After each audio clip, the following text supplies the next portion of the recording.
nabanggit dun sa mga statements tungkol sa hitman, no?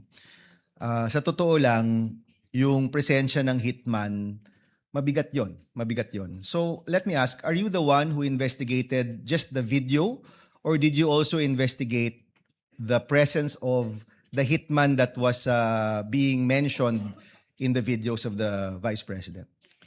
I was only tasked for the video, sir. Okay, may I direct this to the prosecution? Will you be presenting other witnesses that will pertain to this alleged hitman?